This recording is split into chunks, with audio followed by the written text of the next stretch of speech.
दुनिया आज खौफजदा इसी बात से है कि तुम उठ रहे हो, तुम बेदार हो जाना पूरे तौर पर, डरो मत। तुम्हारा नाम किसी मुजरिम कौम से जुड़ा हुआ नहीं है। भौंकने दो कुत्तों को, जितनी मर्तबा कहें आतंकवादी, जितनी मर्तबा कहें दहशतगर्द, जितनी मर्तबा टेररिस्ट, जो बोलना है बोलो। हम तुम्हारे बाप की जमीन पर नहीं जीते और ना ही तुम्हारी सर्टिफिकेट की जरूरत है। हम अल्लाह के बंदे हैं, रसूल के उम्मती हैं। नारे तकबीर, नारे रिसालत, नारे रिसालत, लब्बैक या रसूल अल्लाह, सुने और समझे लब्बैक या रसूल अल्लाह। किस तरह प्यारे अंदाज में। और आपको खौफजदा होने की जरूरत नहीं। जितने पाखंडी गुफे में बैठ करके प्लान बनाकर सोशल मीडिया में छोटे छोटे वीडियो वायरल करते हैं और दहशत फैलाते हैं, कभी किसी मुसलमान की मॉब लिंचिंग करके, कभी किसी के कत्ल की वीडियो वायरल करके, और कभी किसी गुफे में बैठ करके ये कहना इस्लाम का विनाश कर देंगे, इस्लाम को खत्म कर देंगे। मैं चैलेंज करता हूँ, तुम अकेले नहीं, तुम्हारे जितने नाजायज बाप है सबको शामिल कर लो, जितनी नाजायज औलाद है सबको मैदान में ले आ जाओ, जितने कीड़े मकोड़े हैं सब आ जाए। इस्लाम को चंगेज ने कुछ नहीं कर सका, हलाकू से कुछ नहीं हो सका। जिन्होंने हमारी खोपड़ियों से मीनार बना दिया था, जिन्होंने मुसलमानों के खून से दरियाए दजला को लाल कर दिया था, उस दौर में इस्लाम खत्म नहीं हो सका। तुम्हारी 5 साल की नशेड़ी हुकूमत से क्या खत्म हो सकता है? इस्लाम तेरी दोनों हाथों को उठाकर नारे तकबीर, नारे रिसालत, मजहबे इस्लाम से, अजमते इस्लाम से, शौकते इस्लाम से, रिफाते इस्लाम से, पैगंबरे इस्लाम से, नामूसे इस्लाम से। ये जवानी बरकरार है। उनको बुला करके कभी नेताओं को भी दिखा दे। वो दिन के 12 बजे वोटों का मजमा जमा करके फख्र करते हैं पब्लिक हमारे साथ, उनको ऐसा ही लगता है। और शराब के धुत में जमा होने वाला मजमा और है, इश्क मुस्तफा में आने वाला मजमा और है। 500-100 रुपये लेकर के दिन के उजाले में आना और है। तुम्हारा मजमा दिन के 12 में होता होगा, हमारा मजमा रात के 12 के बाद गर्म होता है। या आओ देखो, ये रात नहीं लगती इन दीवानों के हाथ, न रात है, बल्कि मैं तो कहता हूं सुन्नियों के हाथ कोई संडे भी नहीं आता है। जो रात मेरे नबी के नाम है वो रात हमारी ईद की रात है, वो रात हमारी ईद की रात है। जब तक ये फख्र बाकी रहेगा, मेरा यकीन है, अगर इनको लगता है हम बहुत गरज करके बोल रहे हैं, अपने मजमे में बोल रहे हैं, कल को अगर इन्हें चाहिए तो हथकड़ियां लगा लें, फांसी के फंदे पर चढ़ा लें, और मुझ जैसे एक आदमी के मर जाने या कत्ल हो जाने का नाम इस्लाम का खत्म होना नहीं है, बल्कि मैं चीखते हुए जाऊंगा जिस दिन तुम मुझे फांसी पर चढ़ाओगे। इस्लाम जिंदा होता है हर करबला के बाद।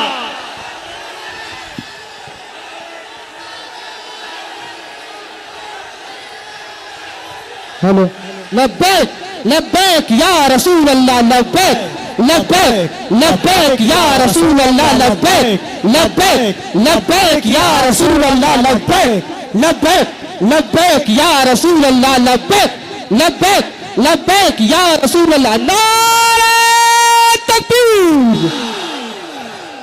आज हुकूमत के नशे में आकर अगर कोई बार बार मेरे नबी की जात को इस्तेमाल करता है तो हमारे जज्बात बेकरार होते हैं।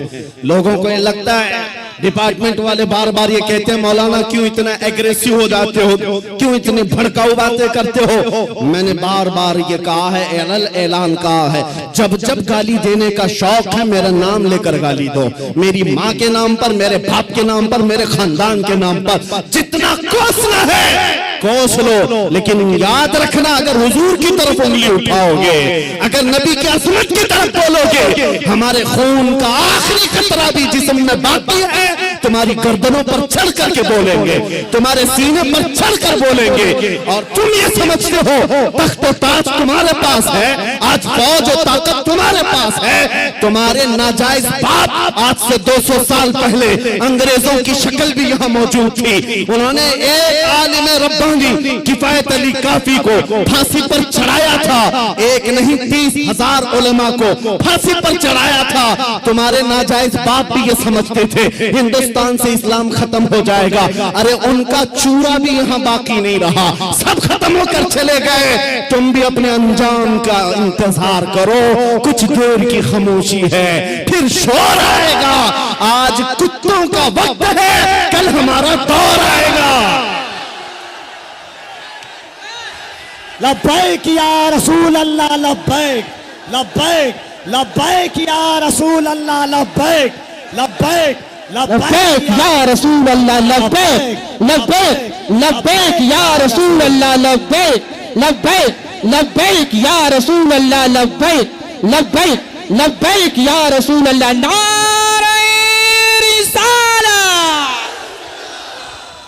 लोग अगर ये पूछते हैं आपकी जज्बाती तकरीरों से होता क्या है, मैं सिर्फ इतना ही कहता हूं, क्या होता है पता नहीं, लेकिन मेरा यकीन ये कहता है मैं जज्बात में लाऊंगा। कोई बच्चा बुज़दिली से नहीं मरेगा इंशाअल्लाह।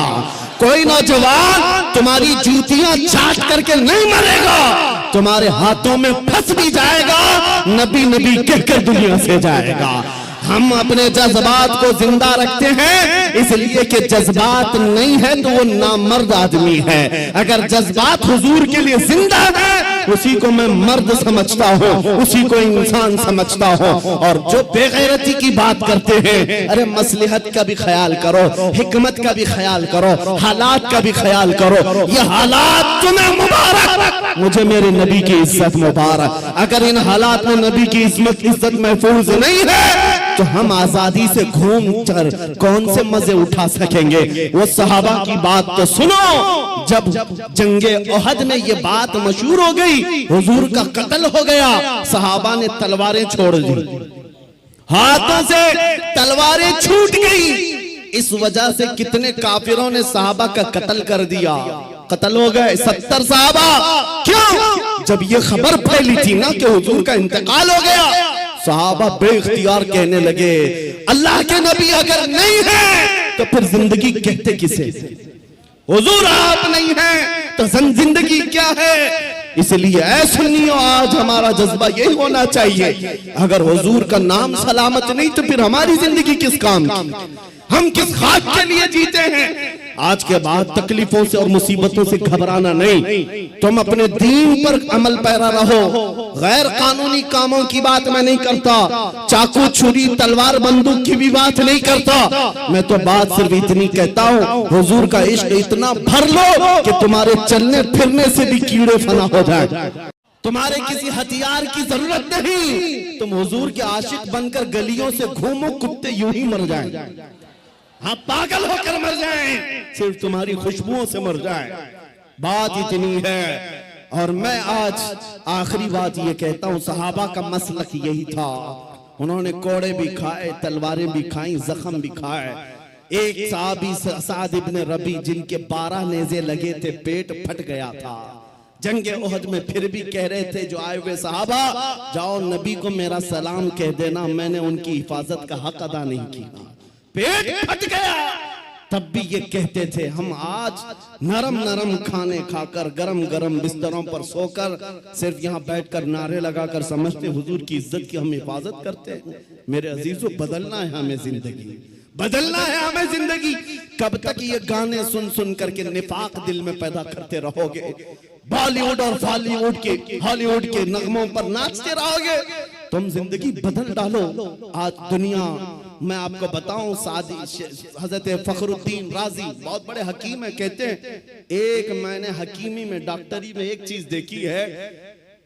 देखी है, मोहम्मद अरबी सल्लल्लाहु अलैहि वसल्लम की मोहब्बत में अगर कोई 90 साल का भी हो जाए तो उसका दिमाग पागल नहीं हो सकता, पागल कभी नहीं होता। हुजूर का आशिक पागल नहीं होता, और अगर पागल होता है तो सिर्फ उनके लिए होता है, और दीवाना होता है सिर्फ उनके लिए होता है, बाकी किसी के लिए नहीं होता।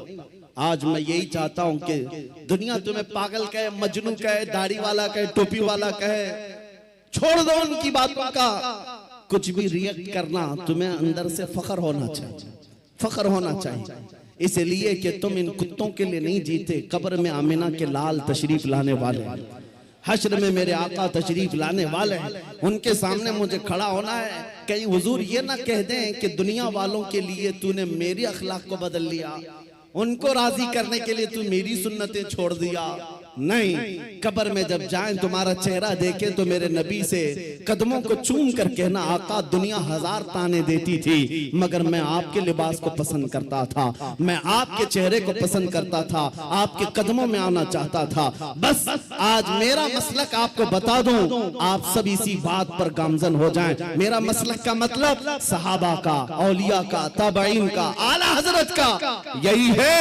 हर मुसीबत हर सितम गवारा है, हर मुसीबत हर सितम गवारा है। या रसूल अल्लाह एक बार तुम कह दो कि तू हमारा, तू हमारा है।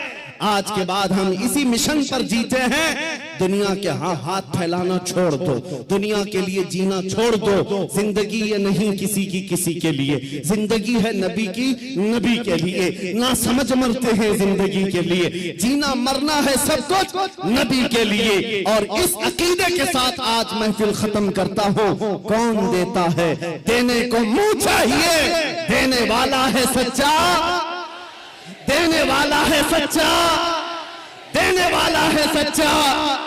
आका आपके दरबार में, आपके शहर, आपके मुबारक महीने का पहला चांद आया है पटना की सरजमीन से। आशिकाने मुस्तफा मदीने की तरफ ला लगाकर पुकारते हैं, अभी वो उम्मी फिदा का या रसूल अल्लाह, मैं मुजरिम हूँ आका, मुझे साथ ले लो कि रस्ते में है जा बजा थाने वाले। चमक तुझसे पाते हैं सब पाने वाले, मेरा दिल भी चमका दे चमकाने वाले। लब्बैक या रसूल अल्लाह, लब्बैक या रसूल अल्लाह। और नेता नगरी में भी देखा गया 40-40 साल बेचारे पार्टियों की खिदमत में लगे रहे, बुढ़ापे में फिर आने के बाद पार्टी ने कोने में बिठा दिया। अब तुम्हारा काम खत्म हो गया, तुम्हारा काम खत्म हो गया, अब नौजवान दूसरे आएंगे। लेकिन मेरे अजीजों, एक मकतबा मैंने ऐसा देखा, एक मदरसा ऐसा देखा, यह हुजूर के गुलामों का है। यहाँ जितना बूढ़ा होता है उतनी इज्जत बढ़ती जाती है, जितना बूढ़ा होता है उतनी इज्जत बढ़ती चली जाती है। मेरे अजीजों, 85 साल 90 साल के उलमा भी आज मौजूद हैं, कौम उनको देखती रह जाती है। तुम 25 साल के 1 लाख नौजवान लाकर खड़ा कर देना और फिर एक तरफ सिर्फ ताजुश शरिया का चेहरा दिखा देना, लाखों की तरफ निगाहें नहीं जाएंगी, उस एक चमकते हुए चेहरे की तरफ लोग देखेंगे। नारे तकबीर, जरा दोनों हाथों को उठाकर बस्ती बस्ती करिया करिया, बस्ती बस्ती करिया करिया, इल्म का सूरज फैज का दरिया। अजीजा निगरामी वकार, मैं ये बातें इसलिए अर्ज कर रहा हूं कि इन बुजुर्गों ने जो खूबसूरती हासिल की है वो पाउडर लाली के मेकअप से नहीं, मेरे मुस्तफा के कदमों से हासिल की है, नबी पाक की वाबस्तगी से मिली है। लोगों को आज ये लगता होगा, मैं आपको बताऊं, तहदीस नेमत के लिए कह रहा हूं, मैं अपनी बड़ाई अपनी फजीलत की बात नहीं कर रहा हूं।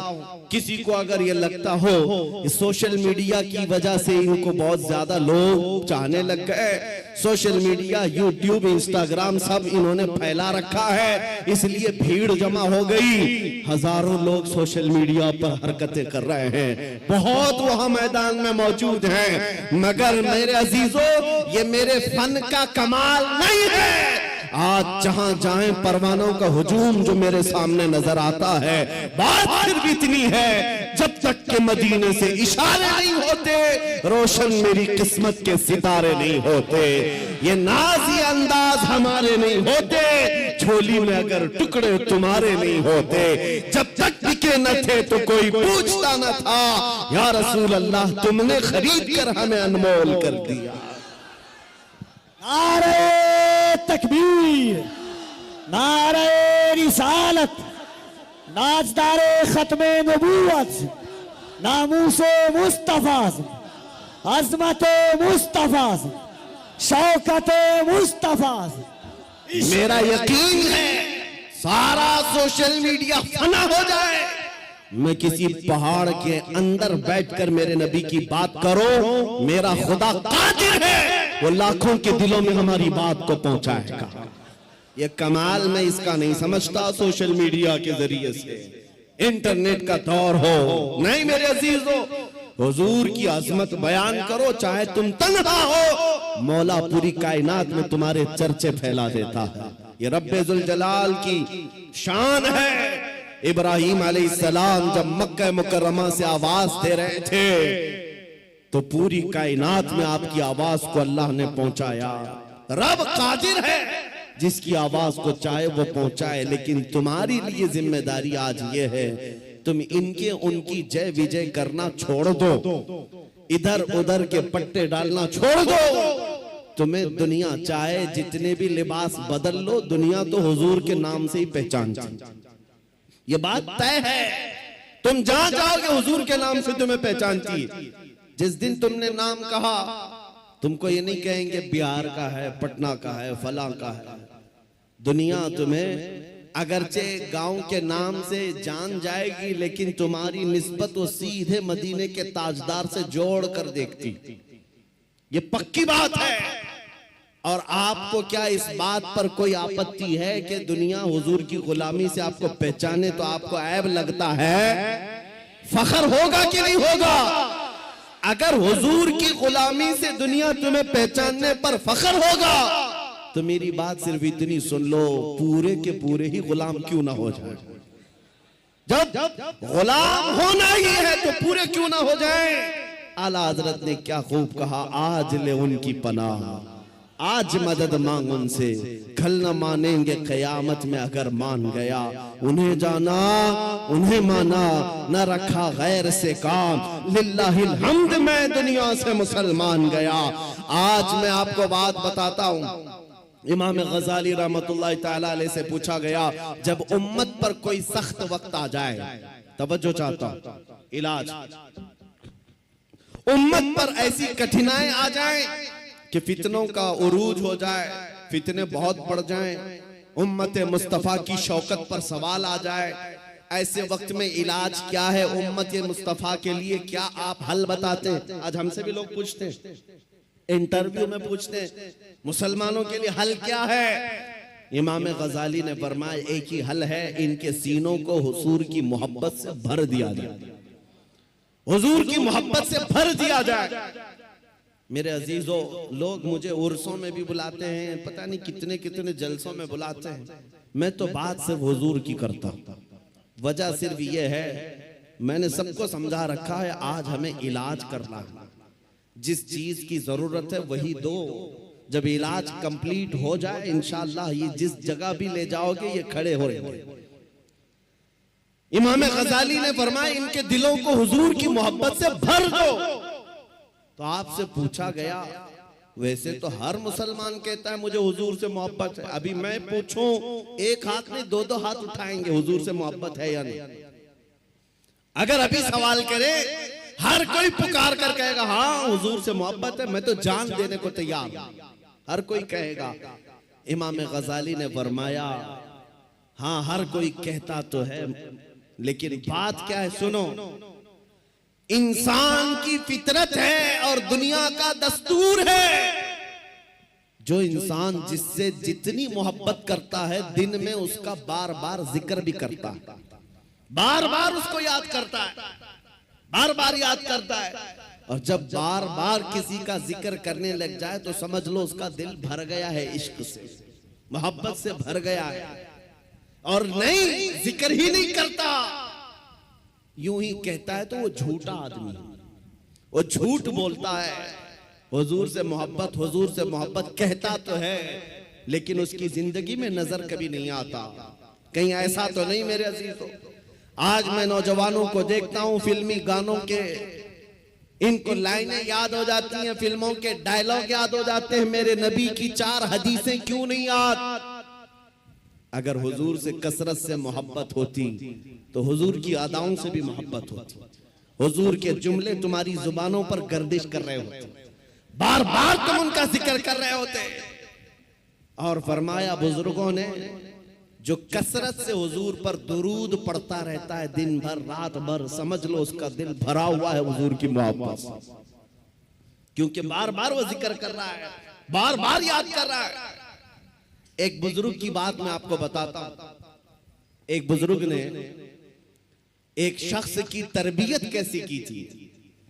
मुरीद था, अपने शेख से आकर कहा मोहब्बत कैसे करूं, मोहब्बत कैसी होनी चाहिए। कहा एक काम कर, मैं एक भैंस तुझे देता हूं, उसको पाल। बिहार वाले अच्छी तरह समझ सकते हैं।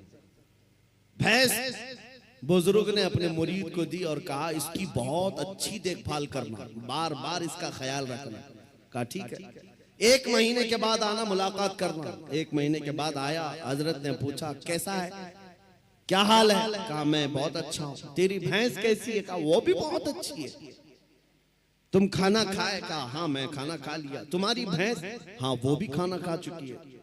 जब जब जिक्र किया जाए भैंस का अच्छी तरह से जिक्र करता था। कहा 1 महीना और जाओ, 1 महीना और उस भैंस के साथ उठना बैठना लगाओ रखो। दूसरे महीने के बाद आया। बुजुर्ग ने, मुर्शिद ने पूछा क्या हाल है? कहा मैं भी अच्छा हूं, मेरी भैंस भी अच्छी। सवाल खाली सिर्फ उसका किया था, लेकिन साथ में भैंस का भी कर रहा है। कहा तू खाना खाया? कहा मैं भी खाना खा चुका, मेरी भैंस भी खा चुकी। कहा तू नहा लिया? कहा मैं भी नहाया हूं, मेरी भैंस भी नहाई। जो बात करे अपने साथ अपनी भैंस का भी जिक्र। बुजुर्ग ने कहा 1 महीने और अपनी भैंस से करीब रहे, उसके बाद फिर तीसरे महीने मुलाकात करेंगे। 3 महीने गुजर गए। 3 महीने के बाद जब वो आया तो बुजुर्ग मुर्शिद ने पूछा क्या हाल है? कहा मेरी भैंस बहुत अच्छी। अब जुमला बदल गया। अभी खैरियत इसकी पूछी जा रही है, जवाब ये अपनी भैंस का दे रहा है। पूछा बुजुर्ग ने खाना खा चुका? कहा मेरी भैंस तो खा चुकी। तू नहाया? कहा मेरी भैंस तो नहा चुकी। मेरे अजीजों ये मिसाल बिला तशबीह बिला तमसील। उस बुजुर्ग ने कहा मोहब्बत ऐसी होनी चाहिए, जब इंसान को पूछा जाए तो अपने आप को भूल जाए, अपने महबूब का जिक्र करने लग जाए। जब वो कमाल को पहुंचता है, सिर्फ उसकी आंखों में अपने महबूब के जलवे हो। और बरेली के इमाम को हमने पढ़ा है, कोई आया बंदा गुलाब का फूल तोहफे में पेश करने के लिए, ला करके दिया, कहा इसको कबूल कर लीजिए। दुनिया में लोग गुलाब तोहफे में एक दूसरे को देते लेते हैं। इमाम फाजिल बरेलवी उस गुलाब को कबूल तो करते हैं, देखते हैं, उसके बाद मुस्कुरा कर कहते हैं ये दुनिया का गुलाब है, सुबह खिलता है शाम में मुरझा जाता है। मैं उस गुलाब से मोहब्बत करता हूं जो कभी मुरझाता नहीं है, जो जब से खिला है कभी मुरझाता नहीं। और उसके बाद कहना शुरू कर दिया सरताब कदम है तने सुल्तान जमन फूल, लब फूल दहन फूल जकन फूल बदन फूल। वल्लाह जो मिल जाए मेरे गुल का पसीना, मांगे न कभी इत्र न फिर चाहे दुल्हन फूल। क्या बात रज़ा उस चमनिस्तान करम की, ज़हरा है कली जिसमें हुसैन और हसन फूल। आला हजरत ने एक फूल को देखा,